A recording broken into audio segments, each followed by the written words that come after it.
Welcome to my channel Priya's cooking Tamil. இன்றைக்கி ஒரு சப்பாத்திக்கு ஒரு ப்ரோட்டீன் ரிச்சான சைட் டிஷ் எக் புர்ஜி எப்படி செய்யுதுன்னு பார்க்கலாம். ஃபஸ்ட்டு கடாய் வச்சுக்கோங்க. அதில் கொஞ்சமாக எண்ணெய் சேர்த்துக்கோங்க. எண்ணெய் நல்லா காஞ்சதும் அரை ஸ்பூன் கடுகு, அரை ஸ்பூன் சோம்பு சேர்த்துக்கோங்க. இது நல்லா பொரிய விட்டுருங்க. இது பொரிஞ்சதுக்கப்புறம் ஒரு பச்சை மிளகாய் கட் பண்ணி சேர்த்துக்கோங்க. அது கூட கருவேப்பிலையும் சேர்த்துக்கோங்க. இது நல்லா வதக்கி விட்டுக்கோங்க. இது நல்லா வதங்கினதுக்கப்புறம் வெங்காயம் சேர்க்கலாம். 2 வெங்காயம் பொடியாக நறுக்கி சேர்த்துக்கோங்க. வெங்காயம் சேர்த்துட்டு நல்லா வதக்கிக்கோங்க.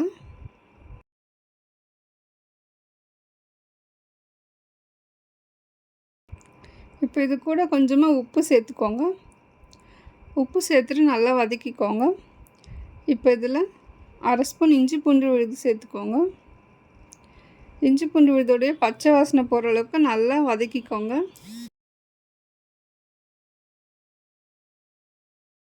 இப்போ இது நல்லா வதங்கிடுச்சு. இப்போ இதில் தக்காளி சேர்க்கலாம்.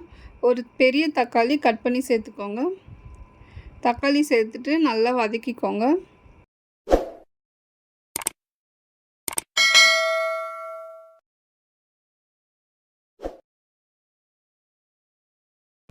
இப்போ தக்காளியும் நல்லா வதங்கிடுச்சு.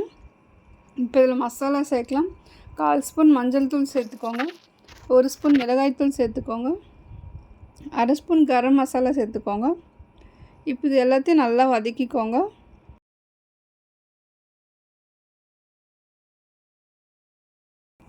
இப்போ இது நல்லா வதங்கினதுக்கப்புறம் 3 முட்டை உடச்சி சேர்த்துக்கோங்க.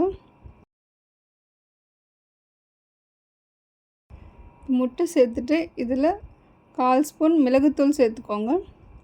மிளகுத்தூள் சேர்த்துட்டு இது எல்லாத்தையும் நல்லா கலந்து விட்டுக்கோங்க.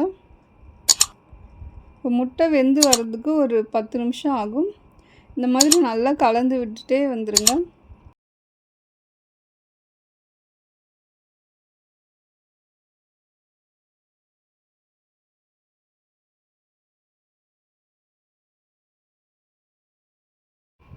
இப்போ முட்டையெல்லாம் நல்லா வெந்துடுச்சு.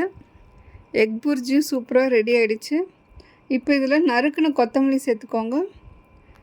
கொத்தமல்லி சேர்த்துட்டு நல்லா கலந்து விட்டுக்கோங்க.